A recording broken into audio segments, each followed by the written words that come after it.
Při spuštění programu na kontrolu odezvy je vidět, že telefon je v prostředí BTSky se silným signálem a slabým signálem.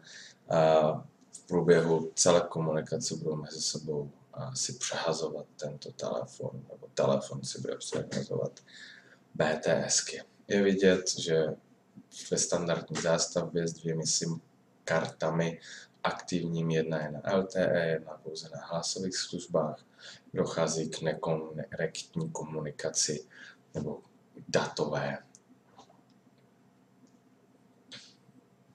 Opětovně došlo přepnutí BTS se silným signálem na BTS se slabým signálem.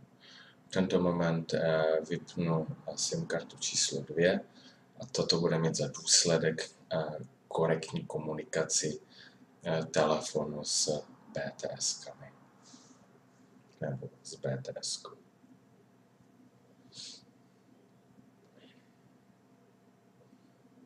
Znamená, vše funguje naprosto spolehlivě a korektně.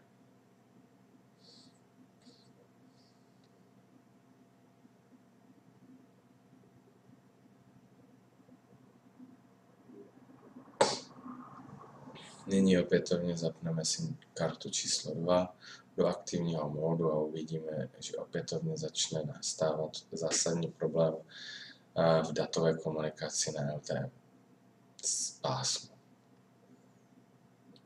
Aktuálně jsme na BTS se silným signálem, aktuálně se pokouší přepnout na slabý signál, dokonce dojde k samotnému výpadku. Komunikace telefonu s okolní sítí. V tento moment nastal tento stav.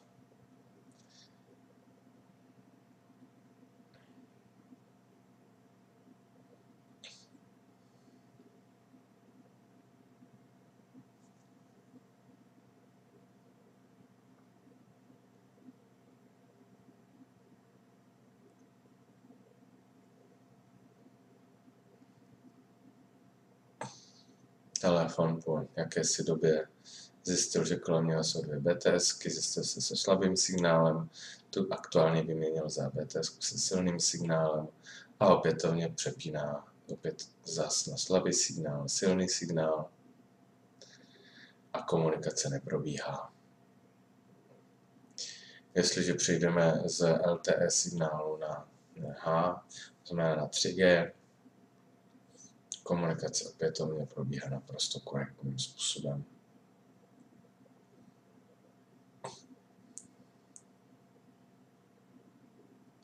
Takže problém je komunikace ve stavu minimálně 2 PDSky, 2 SIM karty zapojené a LTE, datový přenos.